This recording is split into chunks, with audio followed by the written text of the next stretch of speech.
আপনি কি এখন টুইটার ব্যবহার করেন? আসলে এটি টুইটারের একটা সস্তা কপি। আগে গুগল অন্য ওয়েবসাইট থেকে কপি এমনকি ক্ষুদ্রতম তথ্যেও অনুলিপি করত।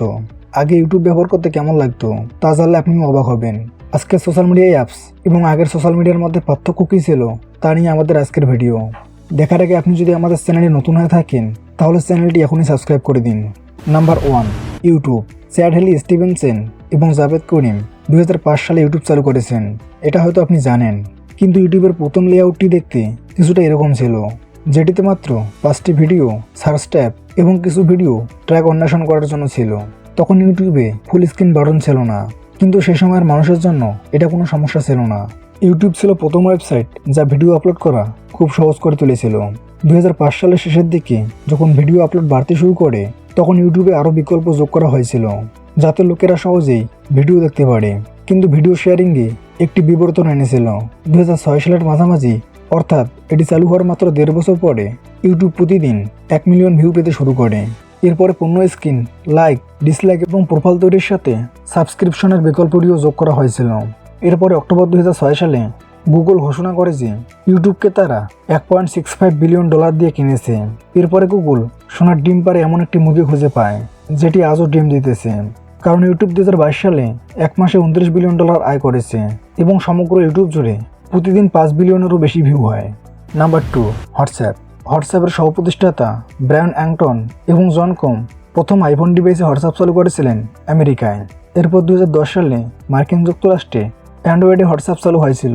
শুরুতে হোয়াটসঅ্যাপ দিয়ে শুধু মেসেজ পাঠানো যেত। তারপর 2015 সালে প্রথমবারের মতো ভিডিও এবং জিআইএফ পাঠানোর বিকল্প যুক্ত করা হয়েছিল, যা ইন্টারনেটে আলোড়ন সৃষ্টি করেছিল। তারপর 2014 সালে ফেসবুক প্রায় $21 বিলিয়ন হোয়াটসঅ্যাপ কিনে নেয়। এরপরে হোয়াটসঅ্যাপের লাগাম মার্ক জুকারবার্গের হাতে আসে এবং মার্ক খুব দ্রুত পরিবর্তন করতে শুরু করে এবং অনেকগুলি বৈশিষ্ট্য যুক্ত করে, যাতে কারো প্রোফাইল স্ট্যাটাস দেখতে পাওয়া যায় এবং মেসেজ সিন করলে ব্লু টিক দেখা যাবে। এরপরে এই বৈশিষ্ট্যটি স্কাইপ এবং লাইনের মতো অ্যাপগুলিকে পিছনে ফেলেছিল, কারণ হোয়াটসঅ্যাপের অনেকগুলি ব্যবহারকারী ছিল। এরপর ভিডিও কল এবং ধীরে ধীরে আরও অনেক ফিচার যুক্ত হয়। নাম্বার 3, আপনি কি জানেন যে 2010 সাল পর্যন্ত কোনো সোশ্যাল মিডিয়ার কোনো মোবাইল অ্যাপ ছিল না, না অ্যান্ড্রয়েডের জন্য না আইফোনের জন্য। এবং আপনি যে টুইটার অ্যাপটি দেখেছেন তা আসলে টুইট নামে একটি তৃতীয় পক্ষের অ্যাপ ছিল। টুইটার এটি 2010 সালে কিনেছে এবং এর নাম পরিবর্তন করে টুইটার করেছে। আপনি এই ছবিতে যা দেখছেন তা হলো টুইটি, যা ধীরে ধীরে পরিবর্তন করে আজকের টুইটারে পরিণত হয়েছে। এখন ইলন মাস্ক টুইটারের নাম পরিবর্তন করে এক্স করে ফেলেছে, মানে লোগোটিও পাখির পরিবর্তে এক্স করা হয়েছে। Number 4, Netflix. এই তালিকা যদি এমন কোনো অ্যাপ থাকে যা সবচেয়ে বেশি পরিবর্তিত হয়েছে তবে এটি সম্ভবত নেটফ্লিক্স হবে, কারণ আগে এটি দেখতে খুব সাধারণ ছিল, যেটিতে লোগোটি ছিল লাল রঙের থিম, যার খুব সাধারণ রং ছিল এবং সেটির রেটিং তাদের সামনে স্পষ্টভাবে দেখা যেত। এরপরে নেটফ্লিক্স তার নিজস্ব প্রোগ্রামিং শুরু করে এবং মুভির ক্ষেত্র অনুসারে বিষয়বস্তু পরিবর্তন করতে থাকে, যা খুব প্লেসমেন্ট দেখায়। Number 5, Google Earth. গুগল আর্থের গুরুত্ব অনেক বেশি, কারণ এটির কারণে অনেক রহস্যের সমাধান হয়েছে এবং কেউ 30 বছর পর তার পরিবারকে ফিরে পেয়েছে। কিন্তু 2008 সালে যখন এই অ্যাপটি চালু হয়েছিল তখন এটি তেমন বিশেষ ছিল না। আচ্ছা, আপনি কি জানেন অ্যান্ড্রয়েডের আগে আইফোনে প্রথম গুগল অ্যাপ চালু হয়েছিল? কিন্তু এখন গুগল আর্থ অনেক উন্নত হয়েছে এবং এখন এটি টিটিএসে 3D ভিউ দেখায় এবং এখন অনেক জায়গায় রাস্তা হয়েছে যা আপনি এখন গুগল আর্থে 3D ভিউয়ে দেখতে পাবেন।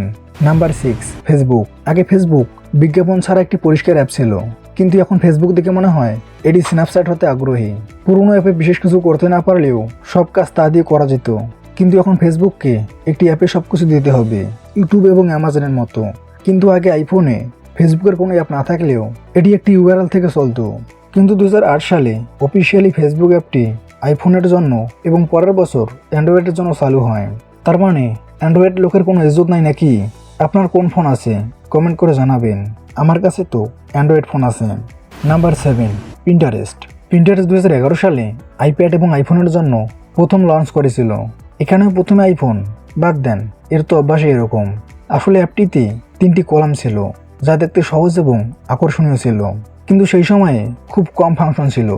সম্ভবত সে কারণেই নতুন ব্যবহারকারীরা পিন্টারেস্ট ব্যবহারে খুব একটা সমস্যার সম্মুখীন হননি। কিন্তু 2012 সালে পিন্টারেস্ট তার অ্যাপে খুব পরিবর্তন করেছিল।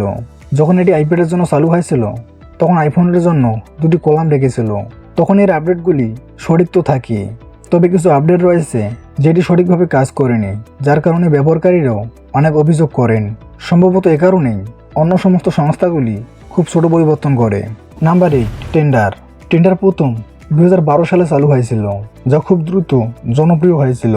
2014 সাল নাগাদ টেন্ডারে 4 কোটিরও বেশি মাসিক অ্যাক্টিভ ব্যবহারকারী ছিল এবং এই অ্যাপটি এতটাই আসক্ত ছিল যে প্রতি সপ্তাহে 1% মানুষ এটি ব্যবহার করত এবং 65% মানুষ প্রতিদিন অ্যাক্টিভ থাকত। এর আগে টেন্ডার অ্যাপে একটি সাধারণ ডিজাইন ব্যবহার করা হয়েছিল এবং কার্যকারিতা খুব কম ছিল, কিন্তু টেন্ডার মানুষের মধ্যে খুব জনপ্রিয় হয়ে ওঠার কারণে এটি অন্যান্য বিখ্যাত অ্যাপের কথা মাথায় রেখে তৈরি করা হয়েছিল এবং এর মেসেঞ্জারও হুবহু মেসেঞ্জারের মতো। কিন্তু সমালোচকরা ডান বাম দিকে এর সীমিত ফাংশন পছন্দ করেনি। ডিজাইনে আরও কয়েকটি ভুলেরও কথা উল্লেখ করেছিল, কিন্তু এত সমস্যার পরেও পরিবর্তন হয়নি ইউজার ইন্টারফেস। কিন্তু তারা ব্যবহারকারীদের জন্য অন্যান্য অ্যাপের নতুন বৈশিষ্ট্যগুলি আনতে থাকে, যার কারণে তারা খুব সফল হয় এবং আজ 2024 সালে টেন্ডারের মূল্য $4 বিলিয়ন। এই ভিডিও থেকে কি নতুন জানতে পারলেন সেটা অবশ্যই কমেন্ট করে জানাবেন, আর ভিডিওটি ভালো লেগে থাকলে একটি লাইক করবেন। তো দেখা হচ্ছে আগামী ভিডিওতে, ততক্ষণ পর্যন্ত ভালো থাকবেন। ধন্যবাদ।